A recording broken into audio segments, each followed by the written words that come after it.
नमस्कार दर्शक बंधु आपण को आम चैनल को स्वागत। आजिर भिडियोटी धनु राशि लोकंक पई बहुत गुरुत्वपूर्ण रही। आज आमे जानिबा धनु राशि 2024 डिसेम्बर मासटी केमिति रहिबो। देखंतु शनिकर वर्ष 2024 शेष हेबाकू जाउछि एवं आमे एही शेष मासरे उपस्थित अच्छे। एही शेष मासरे कर्मफलदाता न्यायर देवता शनि आपणको किभଳି फलाफल देबे ताहा आज आमे विस्तृत भावरे आलोचना करिबा। देखंतु आजिर भिडियोटी आपणक पई बहुत गुरुत्वपूर्ण रहिछि, कारण आपणकर शनिकर ढेइया आरंभ हेबाकू जाउछि, जहा फलरे आपणक जीवन बड़ परिवर्तन हेबो। आपणक जीवन रे शनिकर एही 2.5 वर्ष बहुत कष्टदायक रहिबार संभावना अछि, किंतु तापरे मध्य आपणक जीवन रे शनिकर किछिटा शुभाशुभ फल मध्य रहिबो। तेबे आसंतु आज गोटी गोटी करी संपूर्ण भावरे धनु राशि एही डिसेम्बर मासिक राशिफल विषय आलोचना करिबा। आपणकर स्वास्थ्य, शिक्षा, प्रेम संपर्क, वैवाहिक जीवन, पारिवारिक संपर्क, आपणक क्यारियर एवं व्यापार वाणिज्य उपरे शनिकर प्रभाव किभଳି रहिबो विस्तार भावरे आलोचना करिबा एवं ता सहित आपणक राशि रे नवग्रहंकर स्थिति किभଳି रहिछि ताकू मध्य देखिबा। एही मासरे नवग्रह आपणकू की प्रकार फल देबारे सक्षम हेबे ताहा मध्य विस्तृत भावरे देखिबा एवं शेषरे आपणकू अशुभत्व प्रदान करुथिबा ग्रह मानक पई किछि विशेष प्रतिकार मध्य दिया जिवो, जहा फलरे आपण जीवन रे अशुभत्व दूर होई शुभ फल प्राप्ति करिवे। चालंतु एबे आरंभ करिबा एही कार्यक्रम, जहा कि आपणक जन्म राशि बा चंद्र राशि उपरे आधारित होईछि।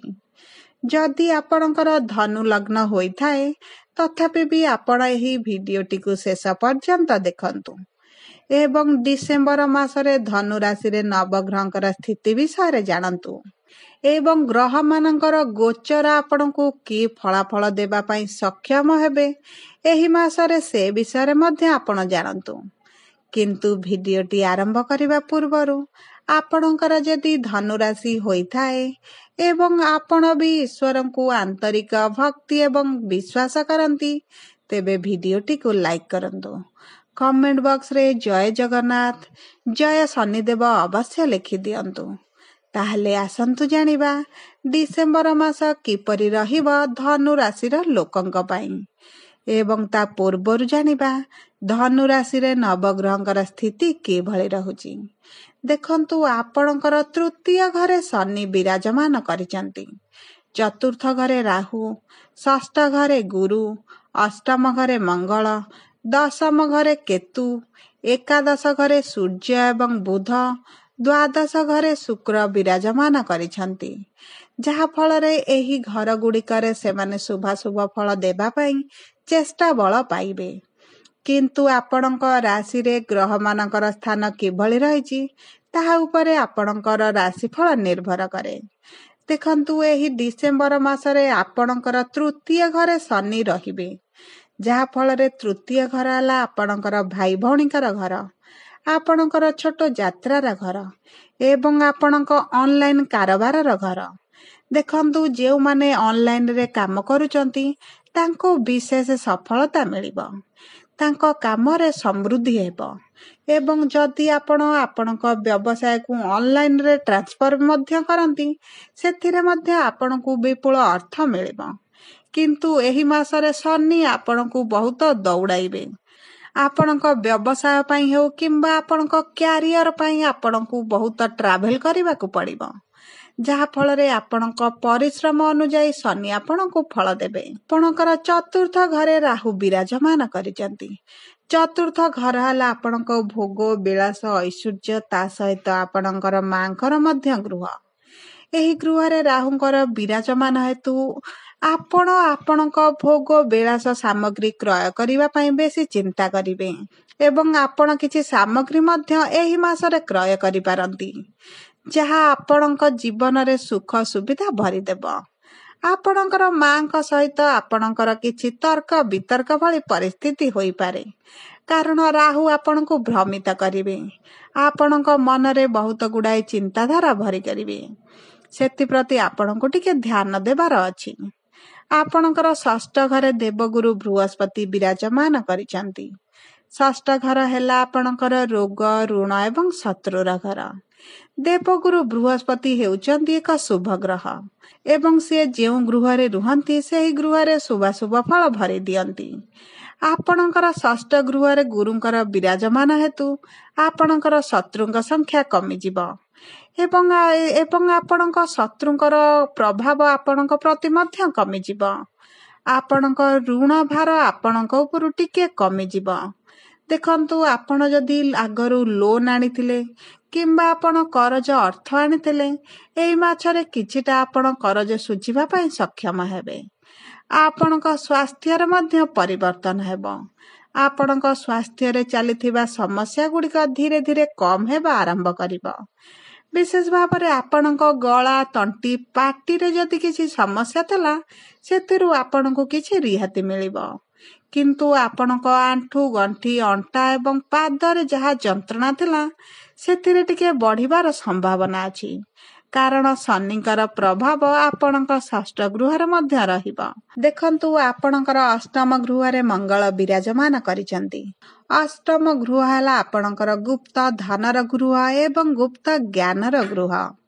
ଏହି ସମୟ ମଧ୍ୟରେ ଆପଣଙ୍କୁ କିଛି ଅଚାନକ ଧନ ପ୍ରାପ୍ତି ହୋଇପାରେ କିମ୍ବା ଆପଣଙ୍କୁ କିଛି ଗୁପ୍ତ ଅର୍ଥ ମିଳିପାରେ। ତାହା ସହିତ ଆପଣଙ୍କୁ ସରକାରୀ ସ୍ତରରୁ କିଛି ସାହାଯ୍ୟ ମିଳିପାରେ। ଏବଂ ଦେଖନ୍ତୁ, ଯେଉଁମାନେ ରିସର୍ଚ୍ଚ ଫିଲ୍ଡରେ କାମ କରୁଛନ୍ତି କିମ୍ବା ଶିକ୍ଷା ପ୍ରତି ଆଗ୍ରହ ଅଛି, ସେହିମାନଙ୍କୁ ଏହି ଡିସେମ୍ବର ମାସରେ ଭଲ ଫଳ ମିଳିବ। ତା ସହିତ ଆପଣଙ୍କ କର୍ମର ଗୃହରେ କେତୁ ବିରାଜମାନ କରିଛନ୍ତି। କର୍ମର ଗୃହ ହେଲା ଆପଣଙ୍କର ଦଶମ ଗୃହ। କର୍ମର ଗୃହରେ କେତୁଙ୍କର ଉପସ୍ଥିତ ହେତୁ ସେ ଆପଣଙ୍କୁ ପରିଶ୍ରମ କରିବାରେ ସାହାଯ୍ୟ କରିବେ। ଆପଣଙ୍କର ମାନ ସମ୍ମାନ ବୃଦ୍ଧି କରିବାରେ ସାହାଯ୍ୟ କରିବେ। କର୍ମକ୍ଷେତ୍ରରେ ଥିବା ଅସୁବିଧା ଗୁଡ଼ିକ କମେଇ ଦେବେ। ଆପଣ ସକାରାତ୍ମକ ପରିବର୍ତ୍ତନ ଦେଖିବେ। ଆପଣଙ୍କର କାର୍ଯ୍ୟ କରିବା ପ୍ରତି ଆଗ୍ରହ ବଢ଼ିଯିବ। ଆପଣଙ୍କୁ ଊର୍ଜାବାନ ମଧ୍ୟ କରାଇବେ। ଆପଣଙ୍କ ପରିଶ୍ରମ ଅନୁପାତରେ ଆପଣଙ୍କୁ ଧନ ମଧ୍ୟ ଦେବେ। ଆପଣଙ୍କର କର୍ମକ୍ଷେତ୍ରରେ ହେଉ କିମ୍ବା ବ୍ୟବସାୟରେ ହେଉ ଖରାପ ପରିସ୍ଥିତିରେ ସୁଧାର ଆଣିବେ।